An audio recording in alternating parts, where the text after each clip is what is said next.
Savez-vous pourquoi les nouveaux projets urbains en Afrique excluent souvent la majorité des populations locales?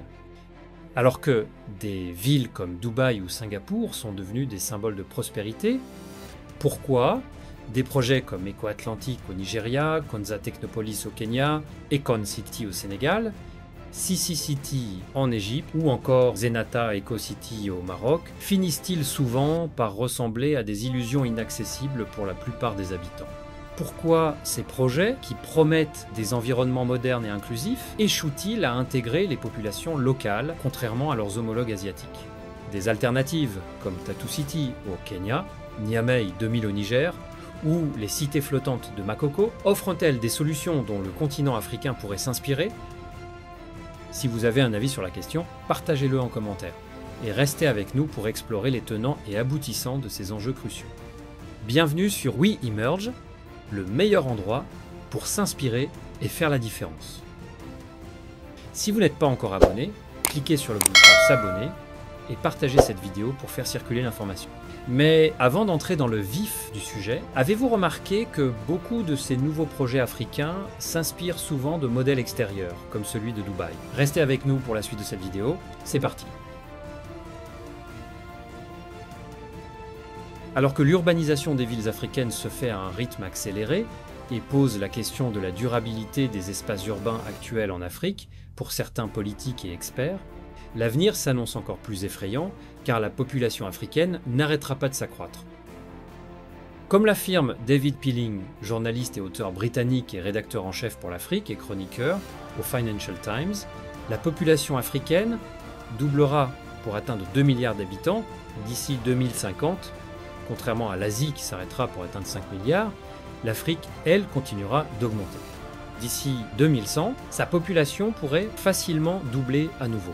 Cette croissance pourrait être un frein et devrait être bien maîtrisée par plusieurs moyens, à l'instar de la réduction des taux de fécondité. Bill, are we at a turning point where regression is a real risk? Africa, that still has a doubling in population to 2050 and probably another doubling to 2100, where you really have to do a good job if you're trying to get these extreme poverty rates down. So if we don't do better in investing in human capital in Africa, yes, the number of people in extreme poverty is actually going to go up. Toutefois, cette explosion démographique pourrait aussi devenir un atout économique pour le continent africain. En Asie du Sud et de l'Est, la Chine et l'Inde, qui représentent 36% de la population mondiale, ont tiré parti de leur expansion démographique pour devenir des puissances économiques. Par exemple, la Chine, avec 1,4 milliard d'habitants, a maintenu une croissance économique moyenne de 6% au cours des dernières décennies, tandis que l'Inde, avec 1,3 milliard de personnes, affiche une croissance de 7% par an. De la même manière, la croissance démographique africaine pourrait être un levier pour booster son économie, à condition de bien gérer les défis qui l'accompagnent. Regardons de plus près l'exemple de la Chine sous la direction de Deng Xiaoping, l'architecte du miracle économique chinois. Après la Seconde Guerre mondiale, et particulièrement après la prise de pouvoir de Deng à la fin des années 1970, la Chine a su tirer profit de sa population nombreuse et jeune pour impulser une industrialisation rapide et une croissance économique sans précédent. Grâce aux séries de réformes économiques profondes lancées par Deng Xiaoping, le pays s'est ouvert aux investissements étrangers, ce qui a encouragé l'initiative privée, et mis en place des zones économiques spéciales, qui sont des zones géographiques délimitées, où les entreprises bénéficient d'avantages fiscaux et réglementaires pour stimuler l'investissement et le développement économique. Ce qui a, par la suite, attiré massivement les capitaux et mis en évidence le potentiel de la Chine en tant que plaque tournante de l'industrie manufacturière et du commerce international. En 1980, les 4 premières zones économiques spéciales ont été créées à Shenzhen, Zhuhai, Chengdu et Xiamen. En 1984, le modèle a été jugé fructueux et a été étendu à 14 villes portuaires côtières. En 2020, grâce à ces réformes, la Chine représentait près de 18% de la population mondiale et s'était hissée au rang de première puissance économique mondiale. Des villes comme Shanghai et Shenzhen illustrent parfaitement cette transformation, où l'urbanisation a été accompagnée de la création massive d'emplois de l'amélioration du niveau de vie et d'une réduction significative de la pauvreté. Aussi en Europe, la révolution industrielle du XIXe siècle a transformé des villes comme Londres, Paris et Berlin en moteurs économiques grâce à des infrastructures solides, des taux d'épargne élevés et une forte identité nationale. Toutes ces évolutions historiques ont été possibles en partie grâce à l'appui de la force démographique. En revanche, 70 ans après les indépendances de 1960, l'Afrique, quant à elle, doit encore relever le défi de planifier ses villes pour qu'elles puissent soutenir sa croissance démographique. Contrairement à la Chine ou à l'Inde, où la densité de population a accompagné un essor économique, de nombreuses villes africaines comme Lagos, plus de 15 millions d'habitants, Nairobi, environ 5 millions, et Kinshasa, plus de 14 millions, souffrent de faiblesses structurelles. Ces métropoles peinent à offrir des logements abordables. À Lagos, par exemple, le coût de la location d'un appartement représente souvent 60% du revenu moyen. De plus, l'accès à des infrastructures de base est insuffisant. Plus de 60% de la population urbaine africaine vit dans des bidonvilles, tandis que l'accès à l'eau potable reste un défi pour près de 45% des citadins. Les infrastructures de transport, souvent saturées, aggravent les embouteillages, avec des temps de trajet pouvant dépasser 3 heures par jour dans certaines villes. En parallèle, les réseaux d'électricité et d'assainissement sont défaillants. Environ 600 millions d'Africains n'ont toujours pas accès à l'électricité et seulement 28% des habitants des villes africaines bénéficient de systèmes d'assainissement adéquats. Alors que la population urbaine africaine devrait passer de 600 millions aujourd'hui à 1,4 milliard d'ici 2040, la mauvaise planification urbaine pose une question cruciale. Comment le continent pourra-t-il se développer et gérer cette croissance démographique si ces villes restent en majorité mal planifiées? Des rues pleines de nids de poules, des routes délabrées et un trafic chaotique rendent la vie urbaine difficile, avec des conditions souvent précaires et des déplacements compliqués. Pourtant, chaque année, des millions de personnes quittent la campagne, espérant trouver meilleure fortune en milieu urbain. Des millions de personnes échangent la vie rurale pour migrer vers les opportunités urbaines. Cette migration fait partie des phénomènes qui ont poussé la population urbaine africaine à tripler depuis 1990 et pourrait encore augmenter de 900 millions d'ici 2047, avec Lagos pouvant atteindre 88 millions d'habitants d'ici 2100. De plus, au cours des 35 prochaines années, la population urbaine de l'Afrique passera de 470 millions à 1,3 milliard, selon la fondation Mo Ibrahim. En 1960, seules 3 villes africaines dépassaient le million d'habitants. La ville du Caire en Égypte, Johannesburg en Afrique du Sud et Lagos au Nigeria. Aujourd'hui, ce chiffre a grimpé à 56. Et d'ici 2030, près de 100 villes devraient atteindre ce seuil. Malgré les opportunités économiques qu'apporte l'urbanisation, l'Afrique peine encore à réduire la pauvreté et à dynamiser ses économies urbaines. Face à la pression sur les villes existantes, les gouvernements se trouvent dès lors confrontés aux défis de développement, de la transition énergétique, mais aussi à celui de la construction de villes résilientes, où il faudra minimiser les coûts de fonctionnement tout en les inscrivant dans la durabilité.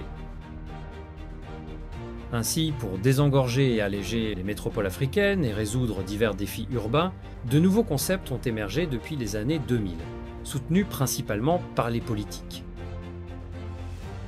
Les gouvernements africains privilégient désormais les mégaprojets plutôt que la réparation des villes existantes.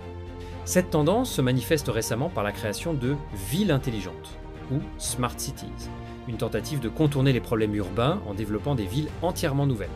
En effet, une ville intelligente est une ville qui utilise les nouvelles technologies de l'information et de la communication pour améliorer la qualité des services urbains et permettre de réduire leurs coûts. When you look at smart cities, what you're actually focusing on is communicative cities, or intelligent cities, or responsive cities. How you interface, how you use technology to be able to get responsiveness in infrastructure, in services, in governance. Depuis longtemps, ces projets sont planifiés à travers le continent africain, comme en témoigne l'architecte sénégalais Pierre Goudiaby Atepa. Il y a plusieurs pays qui se sont lancés dans la création de villes nouvelles. Je pense que Un des tout premiers d'ailleurs, c'était certainement le Burkina Faso, avec un pôle nouveau qui était Ouagadougou. Nous avions suggéré il y a une quinzaine d'années à la Guinée équatoriale de faire Malabo Doué, Malabo 2. Nous avons également convaincu le président du Tchad de faire la ville nouvelle de Gassitoumaï. Le choix de construire de nouvelles villes se justifie pour plusieurs raisons, à l'instar de massifier le pays d'infrastructures, comme le souligne le président de la République de la Guinée équatoriale, Teodoro Obiang Nguema Bazogo. Il serait mieux que le pays soit connu pour attirer les touristes. Mais nous ne pouvons pas attirer les touristes si nous n'avons pas d'infrastructure. C'est la raison que nous travaillons aujourd'hui pour la construction de l'hôtel, de sites touristiques, pour permettre que les touristes commencent à connaître notre pays.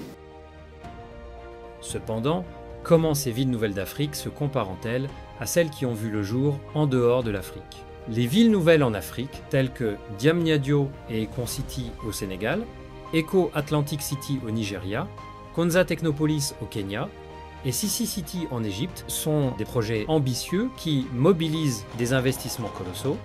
Par exemple, Diamniadio est un projet de 2 milliards de dollars visant à désengorger Dakar avec des infrastructures pour accueillir plus de 350 000 habitants. Ekon City, soutenu par des investisseurs privés, est un projet estimé à 6 milliards de dollars visant à devenir un centre technologique et touristique utilisant une crypto-monnaie locale, l'Acoin. Eco Atlantic City, un projet de 6,5 milliards de dollars, est conçu pour abriter 250 000 résidents et créer 150 000 emplois, en plus de protéger les Lagos des inondations grâce à une digue de 8,5 km. Konza Technopolis, au Kenya, ambitionne de devenir la Silicon Savannah, avec un coût estimé à 14,5 milliards de dollars d'ici 2030, accueillant 200 000 habitants et créant 17 000 emplois directs. Sisi City en Égypte, un projet de 45 milliards de dollars, vise à abriter 6,5 millions de personnes avec des infrastructures modernes et des espaces verts.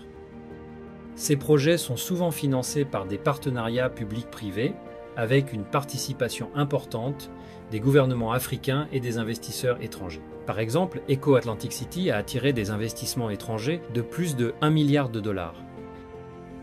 Cette approche est similaire à des projets en Asie et au Moyen-Orient, tels que Masdar City aux Émirats, avec un investissement de 22 milliards de dollars, et Songdo en Corée du Sud, qui a nécessité environ 40 milliards de dollars pour sa réalisation.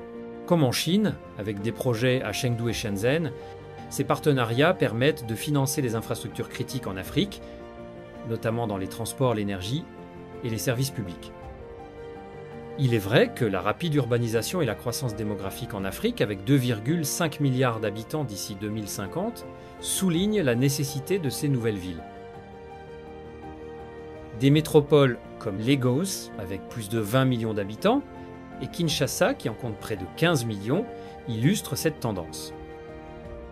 Tout comme à Tokyo, avec ses 37 millions d'habitants, ou Mumbai dépasse les 20 millions, où la grande densité urbaine pousse les gouvernements à développer de nouveaux espaces urbains pour répondre à la demande croissante. En Afrique, les nouvelles villes comme Sémé City au Bénin, dont l'objectif est de relever les défis économiques du pays en formant 200 000 étudiants et en générant 200 000 emplois d'ici 2030, ou encore la nouvelle ville Vision City, le plus grand projet de logement résidentiel au Rwanda, présente des opportunités économiques comparables à celles des grands pôles technologiques tels que la Silicon Valley en Californie ou Bangalore en Inde. Les villes nouvelles favorisent le développement de secteurs tels que la technologie, les services et le tourisme. Enfin, la dynamique économique des États africains, à l'instar des initiatives de développement observées à Dubaï ou à Singapour, démontre l'urgence de mobiliser des capitaux privés pour des projets à fort impact. Les forums comme l'Africa Investment Forum jouent un rôle crucial dans la sécurisation des investissements nécessaires, reflétant les efforts globaux pour attirer des financements privés dans les infrastructures essentielles. Les projets de villes nouvelles en Afrique, tout comme ceux dans d'autres régions du monde, partagent tous un objectif commun, désengorger les grandes métropoles en offrant un cadre de vie accessible à tous et en favorisant l'émergence de nouveaux secteurs économiques. Comme pour la grande majorité, rénover les villes africaines actuelles est très difficile, comme l'affirme l'architecte sénégalais Pierre Goudiaby Atepa, il y a 9 ans. Alors pourquoi ces nouveaux pôles urbains? Parce que d'abord nous pensons qu'il est très difficile dans la structure actuelle, dans les structures actuelles, de rénover les villes existantes, les vieilles villes. Et c'est la raison pour laquelle nous avons préconisé l'implantation de pôles nouveaux, qui souvent d'ailleurs ne sont pas loin des villes actuelles. On entre dans la modernité qui nous appartient également. Vous comprenez, vous allez avoir des espaces, peut-être beaucoup plus d'espaces verts, vous allez être connectés. Si les nouvelles villes symbolisent la modernité, leur réalisation en Afrique révèle souvent un écart entre les conceptions ambitieuses en 3D et la réalité sur le terrain. Prenons l'exemple de Diamniadio, au Sénégal, qui devait initialement accueillir les habitants de Dakar en quête de logement. Aujourd'hui, elle est principalement axée sur les événements, avec un grand stade, un centre de conférences et des infrastructures hôtelières pour les compagnies aériennes. 15 ans après son lancement, cet objectif n'a pas été atteint. À quelques pas du golfe de Guinée, Eco Atlantic City au Nigeria présente des constructions en cours, dont certaines sont partiellement occupées. Cependant, le développement progresse lentement, en grande partie en raison du fait que les logements et les services ne sont pas financièrement accessibles à la majorité de la population urbaine vivant sous le seuil de pauvreté. Plus au nord, en Égypte, la ville nouvelle de Sisi City est en construction. Ce projet répond avant tout à des objectifs politiques et reste excluant pour la majorité des habitants du Caire, dont le revenu quotidien est inférieur à 2 $. Ce décalage entre les ambitions des projets et les réalités locales soulève des questions cruciales. En quoi ces projets répondent-ils réellement aux besoins des populations? Étant donné que ces villes ne sont que rarement créées ex nihilo, pourquoi leur intégration à la vie urbaine existante est-elle si difficile? Est-ce dû aux concepts eux-mêmes ou aux acteurs impliqués dans leur conception?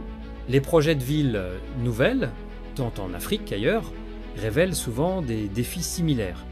À Neom, en Arabie Saoudite, un projet de 500 milliards de $ axé sur l'innovation technologique, les infrastructures futuristes contrastent avec les besoins des communautés locales, souvent exclues. À Putrajaya, en Malaisie, 8 milliards de $ ont été investis pour en faire une capitale administrative moderne, mais près de 90% des infrastructures sont orientées vers les élites politiques, laissant les populations locales en marge.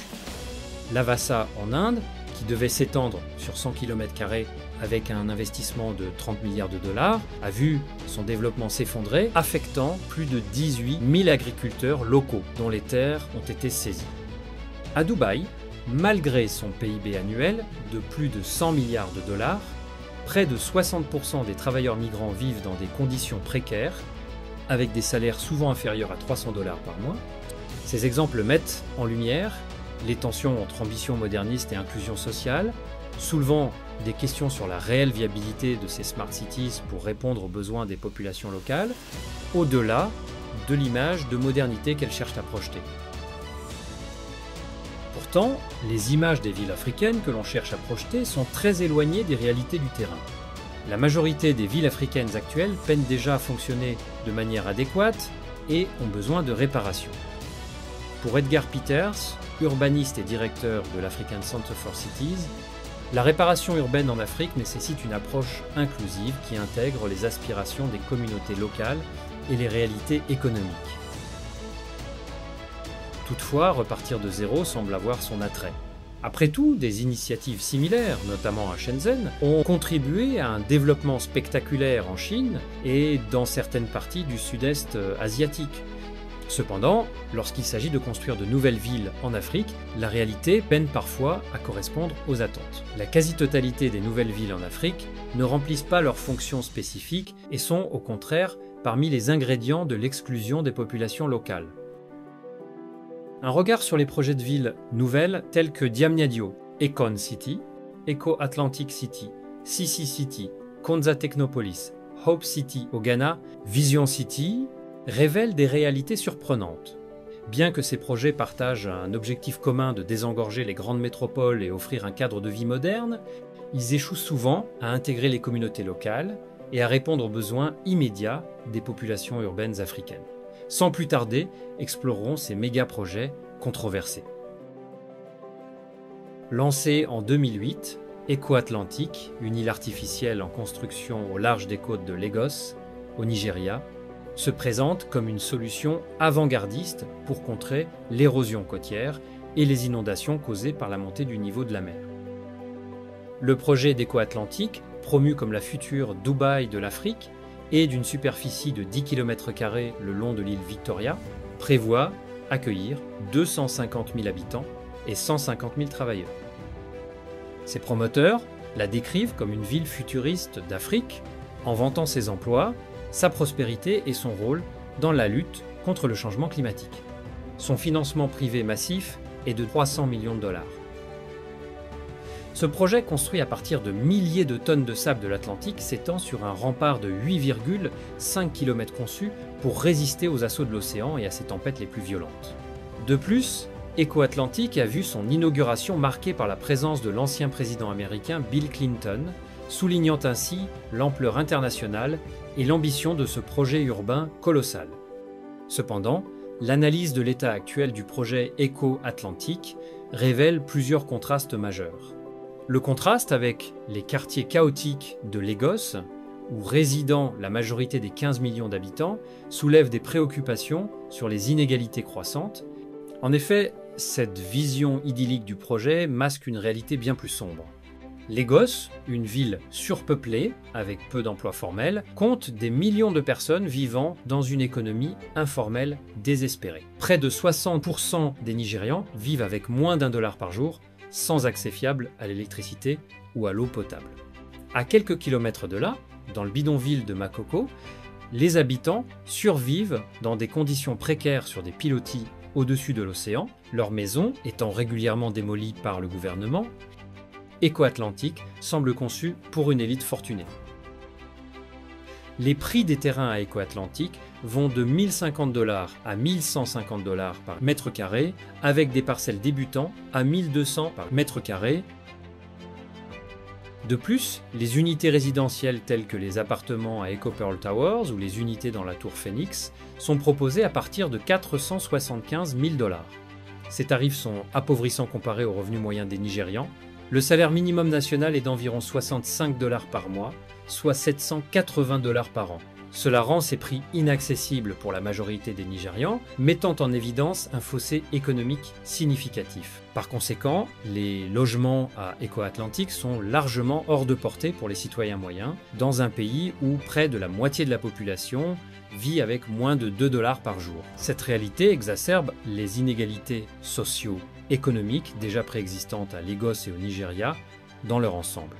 En plus de cette disparité économique, le projet est orienté vers une clientèle internationale, élitiste et fortunée. Le projet offre des infrastructures modernes et prévoit une alimentation électrique indépendante 24 heures sur 24, des systèmes de traitement de l'eau, des connexions de communication par fibre optique et des installations de loisirs de haute qualité. Le développement de projets tels que la péninsule d'Azuri et les tours Alpha en témoignent de cette orientation élitiste. Un autre aspect de l'analyse du projet est la spéculation immobilière qui défavorise les populations locales. En effet, les prix élevés des terrains et des logements à Eco Atlantic sont en partie dus à cette spéculation. Le projet attire des investisseurs nationaux et internationaux qui y voient une opportunité de réaliser des profits substantiels, ce qui rend encore plus difficile l'accès au logement. La forte demande des investisseurs pour des propriétés à Eco Atlantic accentue cette inaccessibilité, renforçant l'exclusion des habitants de Lagos et augmentant les inégalités sociales. Aussi, des voix critiques émergent à cause du fait que la ville soit gérée et sécurisée de manière privée, qu'elle offre des services de base comme l'électricité et l'eau potable 24 heures sur 24, alors que ces services sont un luxe rare au Nigeria. Des acteurs de la société civile, comme Owal Ibrahim Moussa Rafsanjani du Civil Society Legislative Advocacy Center expriment leur inquiétude sur le fait de laisser le développement du Nigeria entre les mains d'acteurs privés.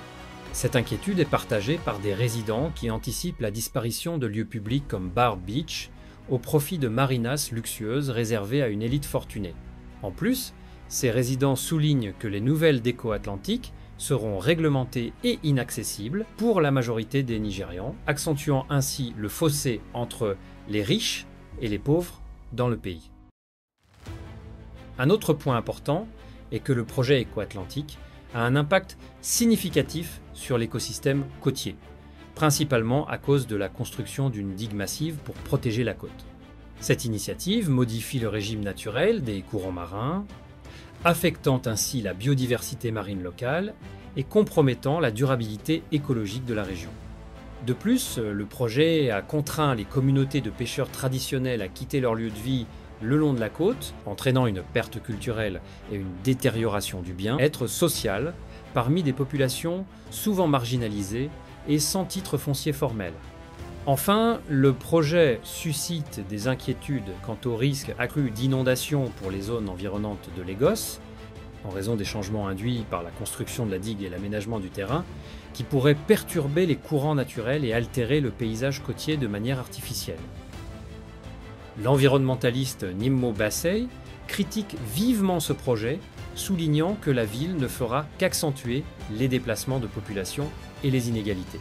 Les développeurs, soutenus par les industriels et les politiciens, ont contourné les procédures d'évaluation environnementale, construisant une ville qui ne répond pas aux défis du changement climatique et de la déplétion des ressources. Le premier immeuble de bureaux de 15 étages de cette nouvelle ville sera occupé par une entreprise britannique de négoce de pétrole et de gaz, soulignant l'ironie d'une ville prétendument écologique habitée par ceux qui sont les principaux responsables de la dégradation environnementale. Alors que les riches utilisent le changement climatique comme prétexte pour justifier des projets qui renforcent leur position, la majorité des Nigérians restent exclus et vulnérables. Éco-Atlantique représente un avenir où les riches vivent dans des enclaves fortifiées, protégées des réalités du changement climatique par des barrières économiques et physiques. Bien que le projet d'Éco-Atlantique promeut des avantages économiques et environnementaux, son impact social reste controversé, soulevant des questions sur l'inclusivité et l'équité dans le développement urbain. Il en va de même pour le méga-projet non loin du Caire en Égypte.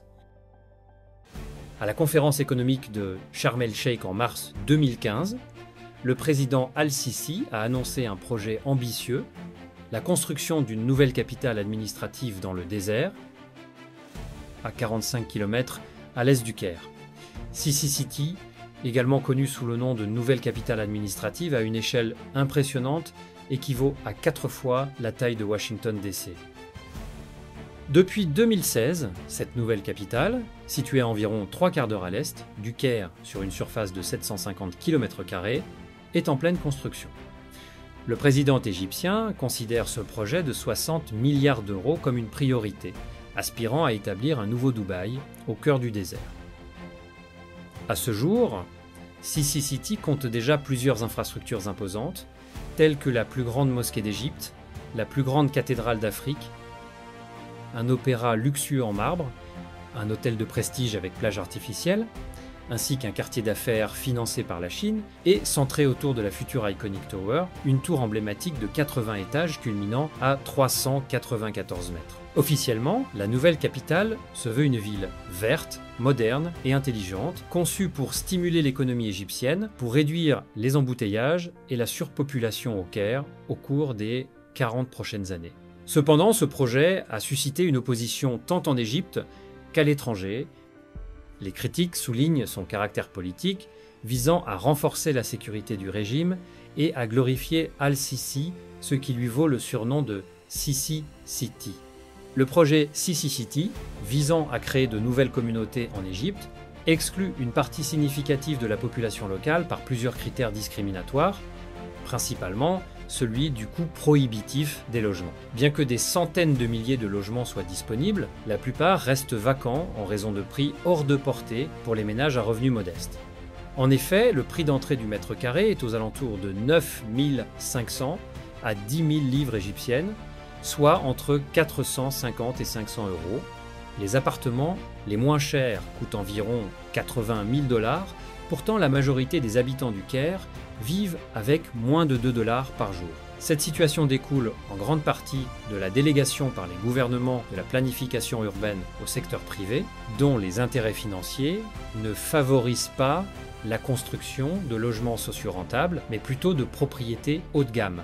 De plus, l'absence de développement adéquat des infrastructures de transport en commun rend ces nouvelles villes peu accessibles aux travailleurs, cherchant à éviter les longs trajets depuis les périphéries du Caire jusqu'aux zones industrielles comme celle du 6 octobre, bien que des initiatives pour intégrer des logements sociaux et améliorer les transports publics soient envisagées dans la nouvelle capitale, leur mise en œuvre et leur accessibilité effective demeurent incertaines. Sur le plan financier, le coût colossal de 60 milliards d'euros pour Sisi City, dans un pays déjà confronté à une dette massive et à une inflation record, suscite des interrogations quant aux priorités d'investissement du gouvernement égyptien. En Égypte, où plus d'un tiers de la population vit déjà sous le seuil de pauvreté, l'utilisation excessive de la planche à billets a entraîné une inflation sévère, atteignant environ 30% par an. En effet, à fin mars 2022, la dette extérieure de l'Égypte s'est élevée à près de 158 milliards de dollars, ayant augmenté de 20 milliards de dollars depuis juin 2021. En dehors de l'Afrique du Sud, l'Égypte détient le titre de pays le plus endetté d'Afrique.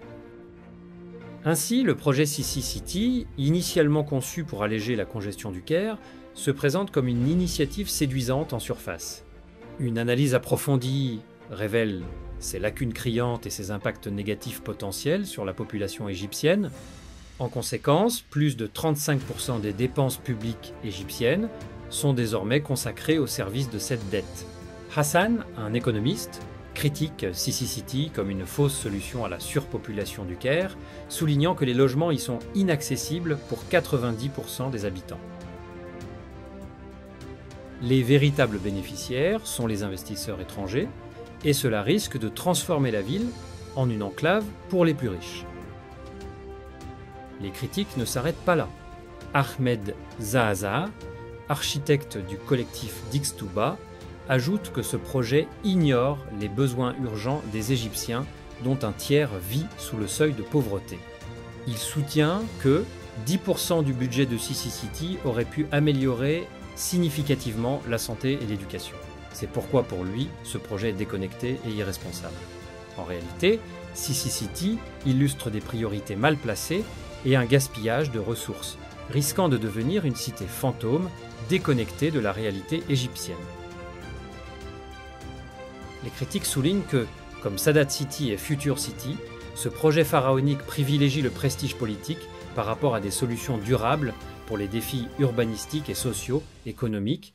Plutôt que d'améliorer le logement, les transports, la santé et l'éducation, l'accent est mis sur un développement urbain grandiose, éloigné des besoins de la majorité des Égyptiens. Les villes nouvelles en Égypte semblent davantage représenter un héritage politique qu'un bénéfice pour la population locale. Nommées d'après les présidents, ces villes symbolisent leurs ambitions et visions de modernisation urbaine. Ce phénomène n'est pas lié à une seule orientation idéologique, mais a été présent à différentes périodes de l'histoire égyptienne moderne. Par exemple, sous l'arabo-socialisme nassérien, Nasser City fut conçu dans les années 1960 comme une nouvelle capitale à l'est du Caire, tandis que Sadat, président de 1970 à 1981, annonça la création de 18 nouvelles villes, dont Sadat City et El Sadis Min October, pour marquer son héritage. Mubarak, son successeur jusqu'en 2011, poursuit cette tradition avec Future City dans les années 1990. Ainsi, nommer ces projets urbains d'après les présidents égyptiens peut témoigner de leur volonté d'ancrer leur image dans le pays à travers l'urbanisme et le développement urbain. Si ce projet d'Égypte semble refléter un symbolisme politique, il existe également des projets de nouvelles villes qui peinent à accueillir les populations dans leur première phase de projet. Il s'agit de Diamniadio, au Sénégal. Diamniadio est un ambitieux projet du gouvernement sénégalais visant à réduire la congestion de Dakar, où vit près d'un quart des 14 millions de Sénégalais. L'objectif principal de Diamniadio est la délocalisation de l'administration d'État très engorgée à Dakar. La création de Diamniadio avait par ailleurs pour objectif de soulager la capitale Dakar trop peuplée et dense, et qui doit supporter l'exode que connaissent les populations rurales de la sous-région. Ce projet de 2 milliards de dollars, situé à 30 km au sud-ouest de Dakar et lancé en 2015, prévoit d'accueillir 350 000 habitants d'ici 2035. S'inscrivant dans l'initiative Sénégal émergent du président Macky Sall, Diamniadio vise à attirer des investissements étrangers et diversifier l'économie nationale. Le développement, confié à Semer Investment Group et à l'architecte émirati FSS Consult, inclut un aéroport, un parc industriel et une université avec l'objectif de moderniser les infrastructures et d'offrir un logement plus accessible pour la classe moyenne. Cependant, Diamniadio se heurte à plusieurs défis qui ne sont pas uniques, mais qui rappellent les problématiques rencontrées dans d'autres villes nouvelles à travers le monde. Tout d'abord, le manque d'accès au logement est un autre problème partagé avec d'autres villes nouvelles. Dans des projets comme celui de la Défense en France ou de la Marina Bay à Singapour, les prix de l'immobilier peuvent rapidement devenir inaccessibles pour les résidents locaux, excluant les familles à revenus modestes. À Diamniadio, les prix de l'immobilier peuvent atteindre des niveaux élevés par rapport aux revenus moyens des Sénégalais. Les appartements à Diamniadio sont généralement proposés entre 30 et 100 millions de francs CFA, environ 45 000 à 150 000 euros, tandis que les maisons individuelles peuvent coûter 50 à 150 millions de francs CFA, environ 75 000 à 225 000 euros. En comparaison, le salaire moyen au Sénégal est d'environ 200 000 à 300 000 francs CFA par mois, environ 300 à 450 euros, avec des salaires dans le secteur privé pouvant atteindre 400 000 à 600 000 francs CFA, environ 600 à 900 euros pour les cadres. Cette disparité entre les prix de l'immobilier et les salaires montre un écart significatif qui peut rendre l'accès au logement difficile pour une grande partie de la population locale.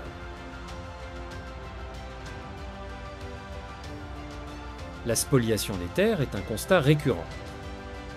À Addis Abeba, les projets de développement ont entraîné des expropriations massives et des conflits fonciers semblables à ceux observés à Diamniadio.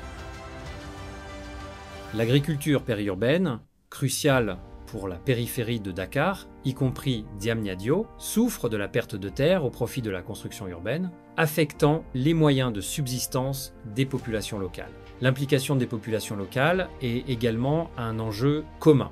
À New Songdo en Corée du Sud, tout comme à Diamniadio, les résidents locaux ont souvent l'impression d'être exclus des décisions majeures concernant leur futur environnement urbain. À New Songdo, la planification a été largement dictée par des intérêts privés, avec peu de consultations publiques, entraînant des ressentiments similaires à ceux observés à Diamniadio, où une grande majorité des habitants, 67%, se sentent exclus du processus décisionnel. La fragmentation socio-spatiale à Diamniadio est un phénomène bien connu dans les projets de villes nouvelles. Comme à Dubaï ou à Shenzhen, où des quartiers ultra-modernes coexistent avec des zones moins développées, Diamniadio présente une séparation marquée entre les espaces réservés aux classes aisées et les zones moins desservies. Dans ces villes, la construction de complexes résidentiels haut de gamme s'accompagne souvent d'une insuffisance des infrastructures et des services publics dans les zones périphériques, créant une disparité entre les riches et les pauvres. Le système de transport à Diamniadio, avec sa congestion et ses problèmes de mobilité, est comparable à ceux rencontrés dans d'autres villes en pleine expansion. À Istanbul, par exemple, les nouveaux quartiers développés sont souvent confrontés à des problèmes de circulation et de pollution similaires, exacerbant les difficultés des résidents pour se déplacer efficacement dans la ville. La disparition des espaces verts et des terres agricoles est un problème universel dans les villes nouvelles. À Singapour, malgré des efforts pour intégrer des espaces verts, le développement urbain intensif a également conduit à une réduction des terres agricoles. Diamniadio fait face à des défis similaires, où le développement rapide se fait au détriment des espaces naturels et agricoles, affectant la qualité de vie et la durabilité de la ville. Enfin, les difficultés économiques pour les classes sociales basses sont une réalité partagée. Dans des villes nouvelles comme celle de la Silicon Valley, les coûts de la vie élevés poussent souvent les familles à faible revenu vers les périphéries ou des conditions de vie précaires. Diamniadio, avec ses coûts immobiliers élevés et ses critères de financement stricts, reproduit ces dynamiques, aggravant la précarité économique pour les familles à faible revenu. Aujourd'hui, Diamniadio peine à accueillir des habitants, contrairement à certains méga-projets qui ont accusé des retards et n'ont pas atteint leur objectif jusqu'à présent. Ailleurs sur le continent, prenant en exemple la ville de Palo Alto aux États-Unis, le Kenya a lancé en 2013 la construction de la ville technologique Konza, une sorte de Silicon Valley à l'africaine. Konza Technology City, ou Silicon Savannah, est un projet de ville intelligente à l'est du Kenya, visant à faire de la région un centre technologique majeur. Estimé à 14,5 milliards de dollars, il s'étend sur 2000 hectares à 64 km de la capitale. Le projet fait partie de la vision 2030 pour moderniser le Kenya et décongestionner Nairobi. Annoncée en 2008, la ville serait achevée en 4 phases de 5 ans. D'ici 2020, les documents promotionnels affirmaient que le projet créerait 100 000 emplois et injecterait 1 milliard de dollars par an dans l'économie kenyane avec des centaines d'entreprises technologiques, 37 000 maisons, des centres commerciaux et des infrastructures durables et intelligentes. Le projet vise également une ville piétonne et durable, dotée de dispositifs intelligents et de capteurs dans toute la ville pour offrir aux résidents l'accès à des données sur le trafic, les alertes d'urgence et la consommation de ressources, favorisant la durabilité et l'inclusion. Cependant, aujourd'hui, en descendant vers Konza City depuis Nairobi, on est frappé par le vide. Malgré la vision prometteuse, Konza a rencontré d'importants retards et défis. Le gouvernement avait promis de financer 10% du projet de 14,5 milliards de dollars, le secteur privé devant couvrir le reste. Cependant, les retards bureaucratiques dans la création de l'entité légale nécessaire, COTEDEA, et les procédures complexes d'acquisition de terres ont freiné les progrès. Des critiques ont été émises concernant la faisabilité du projet, son emplacement éloigné de la capitale et son échec à utiliser les infrastructures existantes. Ces retards ont conduit certains investisseurs, dont une université allemande et diverses startups, à se retirer. Néanmoins, des progrès ont été réalisés avec l'achèvement du complexe Konza et des parties du Centre national de données et le développement en cours des infrastructures horizontales. Malgré ces obstacles, 800 millions de dollars ont été investis et certaines infrastructures de base sont en place. Récemment, 40% de Konza étaient vendus à des investisseurs, offrant un espoir renouvelé pour le développement futur. Des entreprises et des institutions se sont installées, mais le projet n'a pas encore atteint les ambitions initiales depuis son lancement en 2008. Ailleurs sur le continent africain, dans la région du Maghreb, il est important de savoir qu'il existe également des projets qui, malgré leur aspect écologique, n'ont jamais pu attirer les populations et se sont transformés en d'énormes échecs. Il s'agit des villes nouvelles de Tamansour et Tamesna au Maroc. Les villes nouvelles marocaines, créées dans le cadre du plan national de 2004, font face à de vives critiques. 15 ans après leur lancement, le bilan reste mitigé. À Tamansour et Tamesna, de nombreux logements sont inoccupés, en particulier dans les quartiers de villas et de logements individuels, dont la dégradation est visible.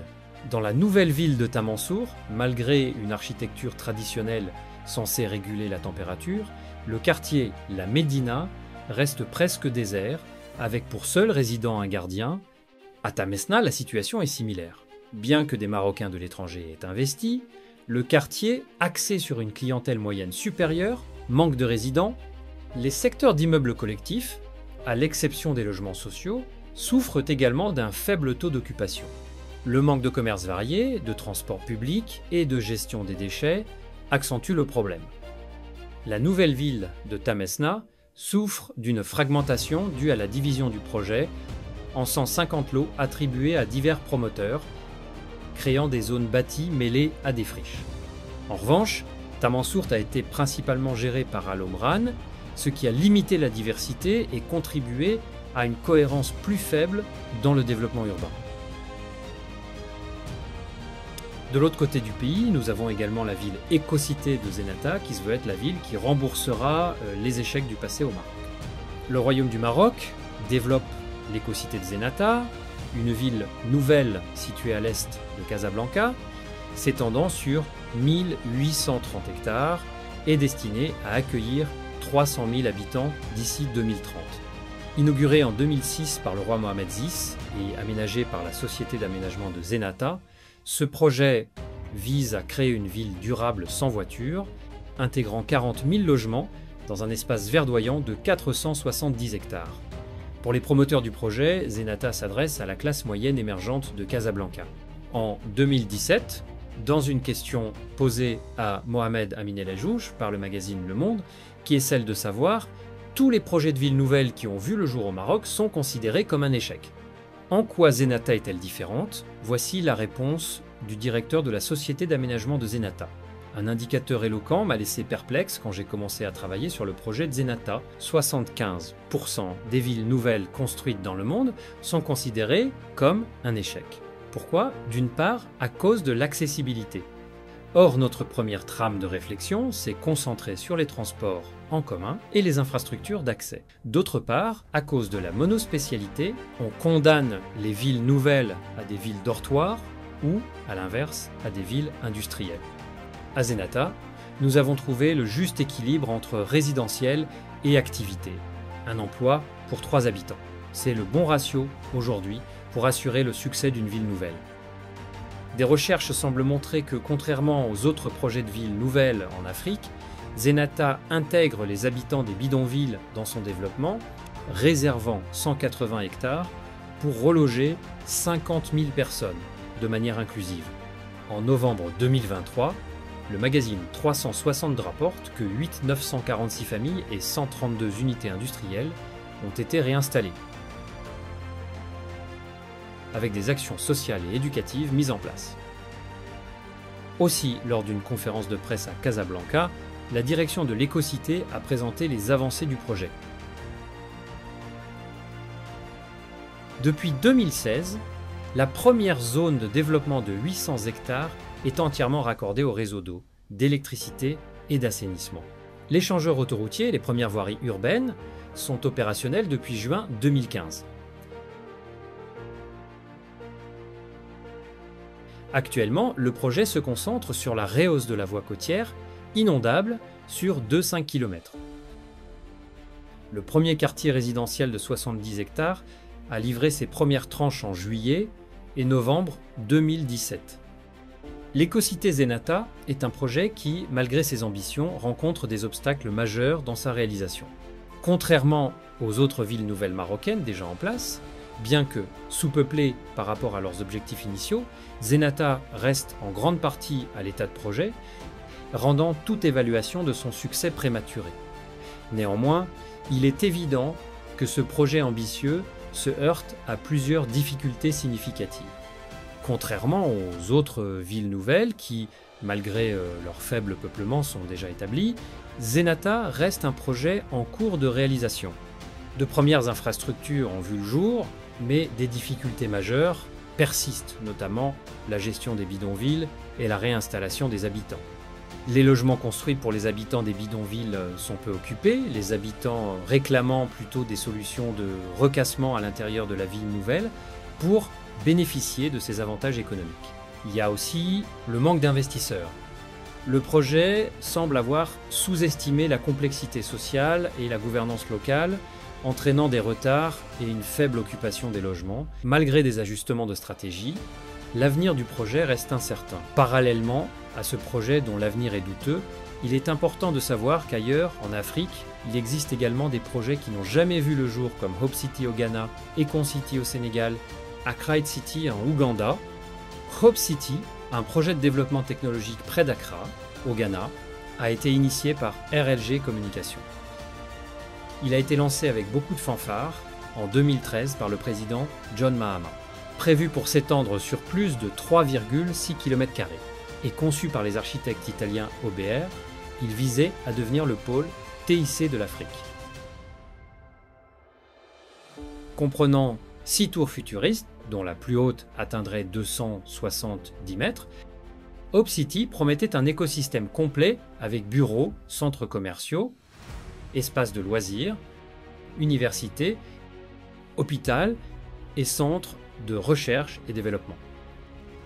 Hope City, une ville technologique de 10 milliards de dollars censée abriter le plus grand gratte-ciel d'Afrique, aurait dû être achevée en 2006 en périphérie d'Accra, la capitale du Ghana. Malgré les prix reçus par Roland Agambir, l'homme d'affaires derrière le rêve en majuscule de Hope, elle n'a jamais été construite. Aujourd'hui, Hope City est perçue comme une chimère, illustrant les défis des grands projets de développement en Afrique. Les ambitions du Ghana de devenir un leader en technologie de l'information et de la communication se heurtent à des réalités économiques et politiques, mettant en question la faisabilité du projet alors que les espoirs locaux étaient élevés. Il existe également le projet d'Akon City du chanteur et producteur américano-sénégalais. Akon City est une ville futuriste projetée dans le département de Mebour, au Sénégal. Présenté en 2018, le chantier devait débuter en octobre 2022 avec une ouverture prévue en 2026. Inspiré par le film Black Panther, Akon l'a décrit comme un Wakanda de la vie réelle, intégrant les dernières technologies de blockchain et de crypto-monnaie. Des gratte-ciel défiant la gravité devaient dominer la zone rurale. Cependant, en décembre 2022, la construction n'avait pas commencé. Un journaliste local a constaté qu'à l'exception d'une première pierre posée lors d'une cérémonie en 2020, il n'y avait aucun signe de progrès. La pandémie de Covid-19 a été citée comme une cause possible du retard. Akon a reconnu les problèmes de gestion du projet, assumant la responsabilité et admettant que le budget annoncé de 6 milliards de dollars n'a pas permis d'atteindre les objectifs initiaux. Actuellement, près du village de Mbodiène, à 100 km au sud de Dakar, l'absence de construction est évidente. Les herbes poussent et les ébus broutent, mais il n'y a ni grue, ni marteau-piqueur, ni ouvrier en vue. Après Akon City, nous avons également le projet d'Akrite City. Akrite City, près de la capitale ougandaise, Kampala a été conçu à une échelle tout aussi grandiose, avec des centres commerciaux, un stade sportif de 50 000 places. Le promoteur du projet est Anatoly Kamugisha. Miné par la dette et le scandale, peu de choses du projet n'ont jamais été réalisées. En 2023, l'entreprise derrière a déclaré faillite. Il existe également d'autres projets de villes nouvelles. À l'île Maurice, Moka Smart City est un développement urbain intégré au cœur de l'île. De tels échecs ne sont pas l'exception. Beaucoup ne vont jamais au-delà de la phase de conception. Même ceux qui avancent risquent de devenir des chantiers perpétuels. L'aspect le plus visible de la plupart des villes intelligentes est constitué de routes sans rien de part et d'autres, note Mira Slavova de la Warwick Business School en Grande-Bretagne. À la lumière de l'analyse de ces divers projets menés à travers le continent, il pourrait sembler que l'Afrique ne soit pas encore prête pour de telles initiatives. Cependant, dans le domaine des villes intelligentes, la tentation est grande de reproduire des modèles préexistants, conçus sans tenir compte des modes de vie et des habitudes de consommation propres aux pays africains. Si l'objectif de rendre les villes africaines plus intelligentes et louables, il est encore plus essentiel de les concevoir en fonction des réalités africaines, ce qui implique d'éviter certains pièges. La véritable force de l'Afrique résidera dans sa capacité à ne pas simplement imiter ce qui se fait ailleurs, mais à faire preuve d'innovation et de créativité. Comme l'affirme Shakespeare, l'intelligence d'une ville se mesure à celle de ses habitants. Toutefois, il n'existe pas de manuels prédictifs sur la réussite des projets de nouvelles villes, mais s'il y a un pays dont l'expérience pourrait se rapprocher de ce modèle, c'est le Kenya grâce au projet de Tatu City. Il y a aussi des alternatives qui consistent à la réparation urbaine, comme le projet de l'architecte nigérian Kunle Adeyemi pour Makoko, proposant des structures flottantes durables et adaptées aux besoins des communautés locales. Au Niger, le projet de Niamey, 2000 de l'architecte Mariam Kamara, fournit des logements abordables adaptés. Ces solutions privilégient la résilience et l'égalité en mettant les besoins des plus vulnérables au cœur de la lutte contre la crise climatique. À Nairobi, Stephen Jennings, ancien dirigeant d'un fonds d'investissement, construit une nouvelle ville appelée Tatu. La ville de Tatu City est conçue sur le concept de ville-charte. Une ville-charte est une ville régie par une charte juridique spécifique qui définit ses droits, responsabilités et pouvoirs, offrant ainsi une grande autonomie pour adapter ses politiques et favoriser l'innovation, la croissance économique et le développement social.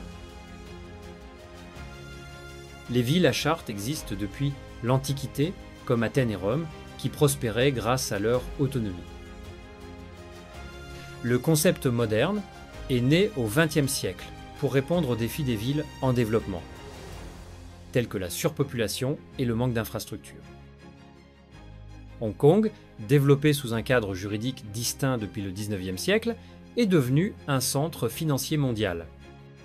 Singapour, indépendante depuis 1965, est devenue une cité, État prospère, grâce à une planification stratégique et une gouvernance efficace. Le concept de ville à charte continue de susciter de l'intérêt pour stimuler la croissance économique. Il en va de même pour Tatu City au Kenya. The Economist souligne que le développement de Tatu City au Kenya se distingue comme un modèle de réussite parmi de nombreux projets infructueux. Tatu City, à la périphérie nord de la capitale kenyane Nairobi, prospère. Environ 23 750 personnes y vivent, étudient ou travaillent déjà, et 78 entreprises y ont trouvé domicile à l'instar de Moderna, un fabricant américain de médicaments, et Jand Medical, un fabricant chinois de fournitures médicales. Tatu City et Konza Technopolis ont été conçus en même temps. Pourquoi l'un a-t-il plus de chances de réussir que l'autre? La réponse ne réside pas dans leurs similitudes, mais dans leurs différences.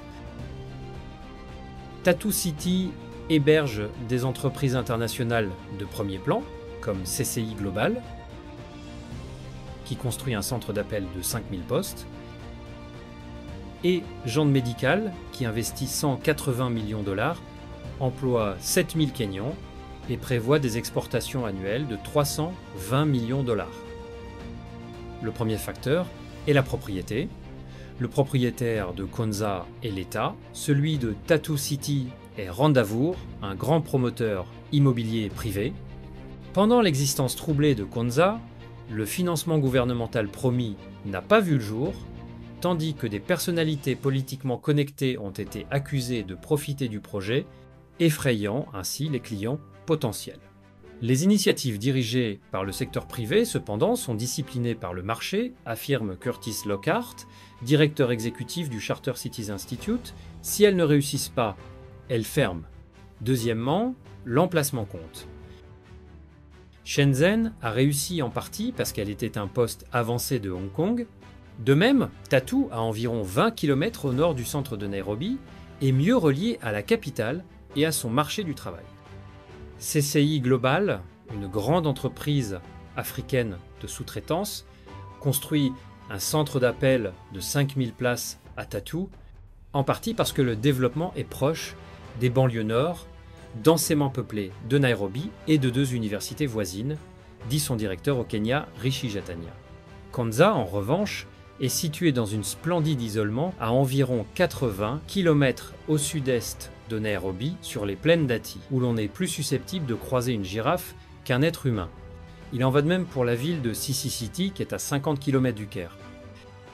Aussi, l'infrastructure compte également. Tatu City dispose de son propre approvisionnement en eau, réseau électrique et réseau Internet, Les planificateurs de Tatou évitent les visions grandioses, préférant croître de manière organique et en réponse à la demande. Il faut incuber une ville, dit Dean Landy, responsable de la planification urbaine et du design chez Randavour. Beaucoup de mégapoles essaient de tout construire en même temps. Aucune nouvelle ville ne pourra directement satisfaire les besoins des plus démunis en Afrique urbaine. Certaines ne prétendent même pas le faire. Par exemple, le prix moyen des propriétés à Éco-Atlantique de Lagos est de 415 000. Tattoo City cherche à être plus inclusive. Les appartements d'une chambre dans ces quartiers les plus abordables coûtent 34 000. Bien que ce prix soit encore trop élevé pour la majorité des Kenyans, les villes chartées ne visent pas à aider directement les plus pauvres, mais plutôt indirectement. En attirant des investissements grâce à une bonne gouvernance et des incitations fiscales, l'état de droit doit régner dans les nouveaux écosystèmes. La propriété foncière de Tattoo City est transparente. Celle de Konza ne l'était pas jusqu'à récemment. De nombreux résidents accueillent l'environnement réglementé de Tattoo City. Tattoo fonctionne parce qu'il a la liberté de définir ses propres règles. Les experts la classent plutôt comme une ville à charte qui est libre de contourner les institutions étatiques faibles et façonner sa propre gouvernance. Nairobi est tristement célèbre pour sa criminalité, mais Tattoo, pour l'instant, est sûr. De l'autre côté de l'Afrique, nous avons le projet de ville flottante de Makoko qui agit en réparation urbaine. Toutefois, créer une ville nouvelle à l'image de la ville à charte, qui contourne les institutions étatiques, peut être risqué et peut entraîner la création d'un État dans l'État. Les villes à charte, bien qu'avantageuses, présentent le risque d'exploitation, en particulier dans les cas où la structure de gouvernance de la ville est dominée par des acteurs ou des intérêts extérieurs qui pourraient marginaliser les communautés locales, compromettant ainsi leurs objectifs initiaux. De plus, leur autonomie juridique peut engendrer des tensions avec les structures politiques existantes, posant des défis en matière de souveraineté et d'équilibre des pouvoirs. Pour réussir, il est crucial de garantir des processus décisionnels inclusifs, une transparence accrue et une délimitation claire des responsabilités entre la ville et l'État afin d'assurer une gouvernance harmonieuse et bénéfique pour toutes les parties prenantes. À part le concept de ville à charte, il existe aussi des réparations urbaines comme solution pour les villes africaines. Non loin du Nigeria, précisément au Niger, l'architecte Mariam Kamara, directrice de l'agence atelier Masomi, propose des logements adaptés. À Niamey, capitale du Niger, une crise du logement sévère persiste, exacerbée par l'étalement urbain et la spéculation immobilière. Pour y remédier, l'architecte a conçu en 2015 des habitations Niamey 2000, 6 maisons à étages sur 1700 mètres carrés, répondant aux besoins locaux en densification. Pour minimiser l'empreinte écologique, la terre crue, un matériau local aux qualités thermiques, a été privilégié au béton, rendant inutile l'installation de climatiseurs. Plutôt que des immeubles, jugés inadaptés à la culture locale, l'agence a opté pour des maisons à 1 ou 2 étages, réinterprétant la maison traditionnelle. Ce modèle, inspiré des constructions historiques de Tombouctou, Kano et Zinder, allie intimité et confort malgré la densité urbaine. Et voici l'évolution du tissu urbain autour de ce projet. Le problème à Niamey, c'est que, comme un peu partout dans les autres capitales d'Afrique, c'est qu'il y a une classe moyenne sans cesse croissante et que cette classe moyenne-là a d'énormes problèmes pour se loger. Le projet Makoko Floating School de l'architecte Kunle Adeyemi illustre cette approche. Construite à Lagos, au Nigeria, en 2011, l'école flottante de Makoko est une structure prototype conçue pour la communauté historique de Makoko, le plus grand bidonville de Lagos, surnommé la Venise de Lagos avec environ 150 000 personnes qui y vivent. Ce projet pilote adopte une approche innovante pour répondre aux besoins sociaux et physiques de la communauté en tenant compte des défis posés par le changement climatique et l'urbanisation rapide en Afrique. Son objectif principal est de créer des systèmes de construction écologiques et durables, ainsi que de promouvoir des modes de vie urbains basés sur l'eau pour les populations croissantes des régions côtières africaines. L'école de Makoko pourrait servir à la construction de dizaines d'autres structures similaires, comme des logements à l'image de la ville d'Amsterdam. Même si à peine 4 ans, après avoir été saluée par la communauté internationale, l'école flottante du Nigeria dans le bidonville de Makoko à Lagos s'est effondrée en 2006 due à de fortes pluies, il est important de saluer cette initiative qui, si elle avait été soutenue par des institutions locales et réadaptée pour la cause, devrait être un joyau pour le peuple de Makoko.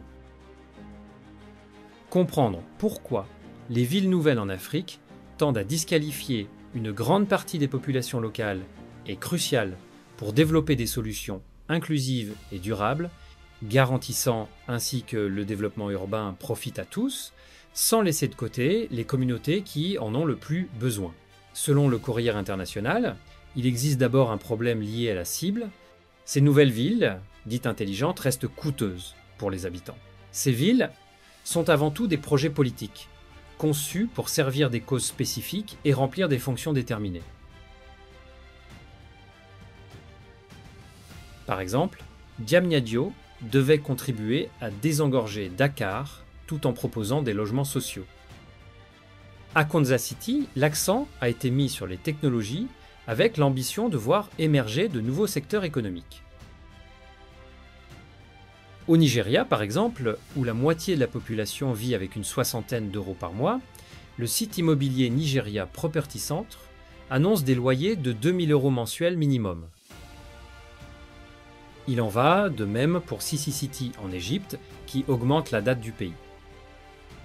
Ekon City, la ville éponyme du chanteur sénégalais Ekon, est la plus célèbre de ces villes de rêve promises mais jamais réalisées.